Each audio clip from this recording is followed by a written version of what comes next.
అందరికీ నమస్కారం.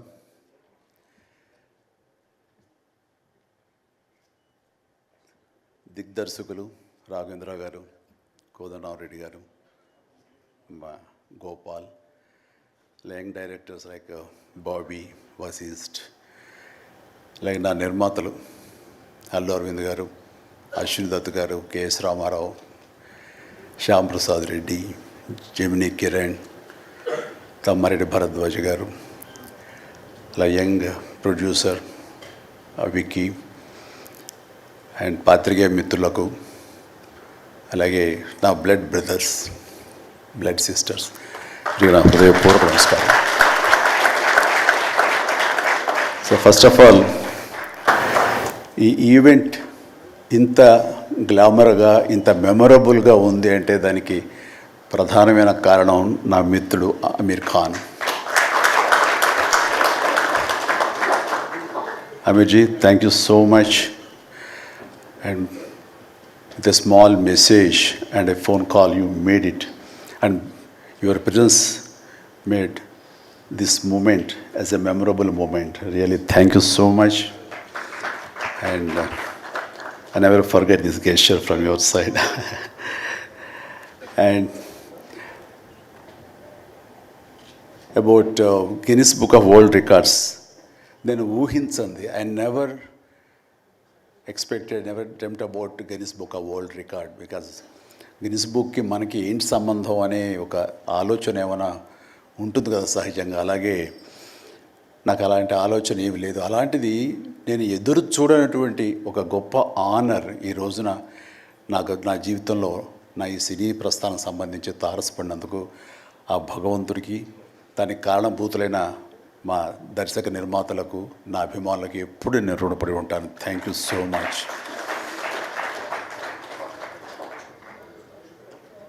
నాకు డ్యాన్సెస్ మీద, బహుశా నటన కంటే కూడా ముందు నుంచి కూడా డ్యాన్సెస్ మీద నాకున్నటువంటి ఇంట్రెస్ట్ ఈ రోజున ఈ అవార్డు వచ్చేలా చేసిందా అని నాకు అనిపిస్తుంటుంది.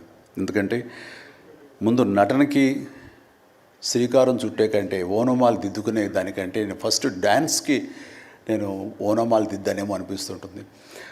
నా చిన్నప్పుడు మా చుట్టూ ఉండే వాళ్ళని ఎంటర్టైన్ చేయడం కోసంగా ఈవినింగ్ అయ్యేసరికి అప్పట్లో ఉండే వివిధ భారతి కానీ, లేకపోతే శ్రీలంక సిలోన్, రేడియో సిలోన్ కానీ, వీటిల్లో వచ్చే కొన్ని తెలుగు పాటలకి అదే మాకు source of inspiration. Recording songs అవి రావడానికి అప్పుడు గ్రామ్ ఫోన్లు కానీ, టేప్ రికార్డులు కానీ ఇవన్నీ కూడా ఉండే పరిస్థితి కాదు ఆర్థికంగా. అలాంటి వారానికి ఒకసారి రేడియోలో ఎప్పుడు పాటలు వస్తాయా అని అందరూ ఎదురు చూసేవాళ్ళు. రాగానే శంకర్బాబుని పిలవండి, డ్యాన్స్ వేస్తాడు, మనల్ని అలరిస్తాడు అని వాళ్ళందరూ ఉత్సాహంగా ఉంటే, వాళ్ళ ఉత్సాహానికి నేను మరింత ప్రోత్సాహంగా తీసుకుని దాన్ని డ్యాన్స్లు వేస్తుండేవాడిని. అట్లాగా అవి డ్యాన్సులు అంటారా, బాడీ కదలిక అంటారా ఏమో తెలియదు, ఒక ఎనర్జీగా అవి ప్రజెంట్ చేయటం అనేది ఒక్కడే తెలుసు నాకు. 7th class, 6th class, 8th class ఆ ప్రాంతంలో. ఆ తర్వాత ఎన్సీసీలో చేరిన తర్వాత ఈవినింగ్ క్యాంప్ ఫైర్ టైంలో అందరూ ఎర్లీగా భోజనాలు కానిచ్చిన తర్వాత తిన్న 70 ప్లేట్లు మన అల్యూమినియం ప్లేట్స్, వాటిని తిరగేసి దరువులుగా, డప్పులుగా వాయించుకుంటూ అప్పుడు కూడా డ్యాన్స్ వేస్తూ అందరిని ఎంటర్టైన్ చేస్తూ ఉండేవాడిని. ఆ రకంగా డ్యాన్స్ అనేది నాకు ఇష్టమైనటువంటి ఒక నా అంతర్భాగం అయిపోయింది. అలాగా డ్యాన్స్ నేను వేరుగా ఎప్పుడు చూడను, ఎప్పుడు హుషారు ఉన్నా సరే అందుకంటే ముందు లేచిపోయి డ్యాన్సెస్ వేయటం అనేది మ్యూజిక్ అనుగుణంగా బాడీని మార్చుకోవడం జరిగింది. అంటే ఫస్ట్ పిక్చరు నేను వెళ్ళినప్పుడు అక్కడ సరదాగా నా రూమ్లో నేను డ్యాన్స్ వేస్తుంటే నా కోస్టార్స్ ఆర్టిస్ట్ వాడు చిరంజీవి డ్యాన్స్ వేస్తాడు అని అంటే అవునా అని వాళ్ళందరూ చేయాలంటే అందరూ సావిత్రి గారు ఉండేవారు, రోజారామణి, కవిత, ఇలాంటి యాక్టర్లు అందరూ ఉండేవాళ్ళు, నరసింహరాజు ఇలాంటి వాళ్ళందరూ ఉన్నప్పుడు వర్షం పడుతుంది. ఒక పంచలో డ్యాన్స్ వేయాల్సి వచ్చింది. అది ఈస్ట్ గోదావరి రాజమండ్రి దగ్గర ఒక పల్లెటూళ్ళలో. ఆ పంచలో జల్లు పడుతూ కూడా మొత్తం తడితడిగా ఉండింది. అయినా సరే డ్యాన్స్ అడగడం పాపం ఎవరైనా సరే వెంటనే ఎలాంటి ఇన్హిబిషన్ లేకుండా చేయటం అనేది నాకు అలవాటు. అలాగే టేప్ రికార్డ్ డ్రాయింగ్ చేసి అప్పట్లో డ్యాన్స్ వేస్తున్నాను. మధ్యలో కాల్ జారి కింద పడిపోయాను. పడితే అది కింద పడిన తర్వాత ఆపకుండా వాళ్ళందరూ అయ్యో అన్నారు. అనేసరి దాన్ని నాగిని డ్యాన్స్గా మార్చేసుకొని చేస్తే ఎక్కడ లేని అప్పలాస్ వచ్చేస్తుంది.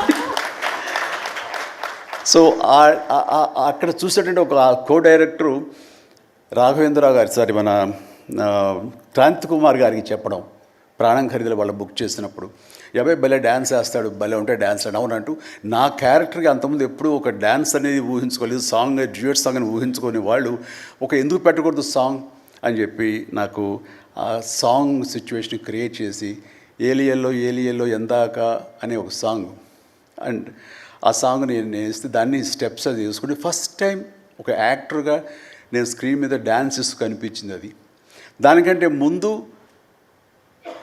మన ప్రాణం ఖరీదు పునాది రాళ్ళలో కూడా అలాగే ఫ్రెండ్స్ మధ్య డ్యాన్స్ వేస్తూ నేనే సెంటర్ ఆఫ్ అట్రాక్షన్గా ఉంటూ చేశాను.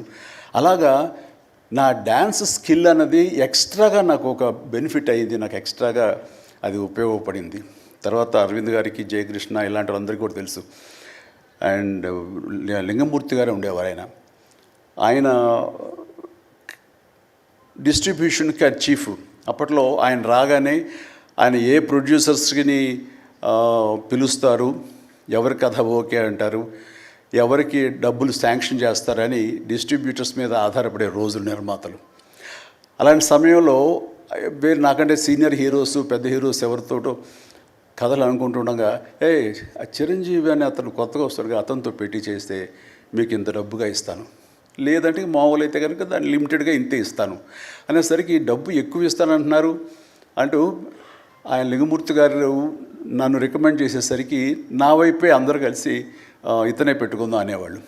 అతను ఏంటంటే ప్రజానాడి, ఆడియన్స్ ఏమనుకుంటున్నారు, ఆడియన్స్ ఇతను సాంగ్స్ కోసంగా పదే సినిమాలకు వస్తున్నారు, ఇలాంటి వాటితో సినిమాలు తీస్తే మనకి 4 డబ్బులు వస్తాయి కదా, కమర్షియల్గా వైబుల్గా ఉంటుందని ఉద్దేశంతో ఆయన ఆ రకంగా అప్పట్లో నా ప్రొడ్యూసర్తో అనడం అండ్ వాళ్ళు కూడా నన్ను ఆప్ చేయటం నాకు ఆ రకంగా డ్యాన్సెస్ అనేది ఒక ఎడ్జిని తీసుకొచ్చింది. ఆ తర్వాత నా నిర్మాతలు కానీ, నా ప్రొడ్యూసర్స్ కానీ, నా మ్యూజిక్ డైరెక్టర్స్ కానీ, నా కోరియోగ్రాఫర్స్ కానీ వీళ్ళు నా సాంగ్స్ అనేసరికి ప్రత్యేకమైన శ్రద్ధ పెట్టేవాళ్ళు. అంటే మ్యూజిక్ పరంగా కానీ, బీజిఎమ్స్ పరంగా కానీ ఆ సాంగ్స్ అనేవి ఖచ్చితంగా ఉండాలని. దత్తు గారితో నాకు ఎప్పుడు దెబ్బలాటాయి.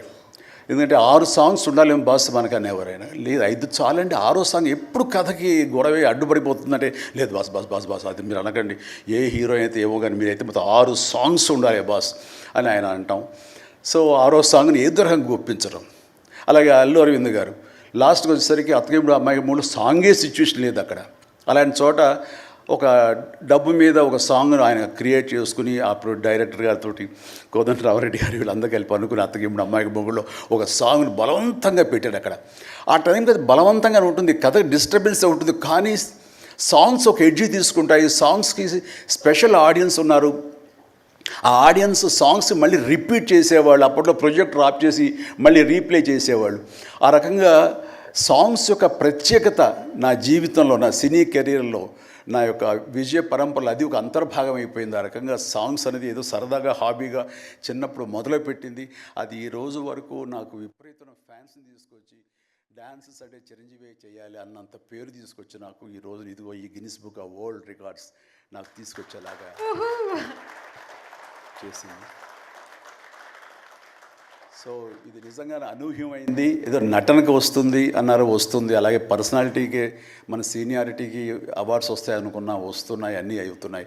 ఇంక ఎందుకు వస్తాయి, ఏమన్నా వస్తాయి అనుకుంటే కనుక ఈ రూపంలో వచ్చింది. ఈ రకంగా నన్ను వరిస్తుంది అనుకోలే. అది కాకుండా Guinness Book of World Records అన్నది. So first of all thank you so much mister Richard.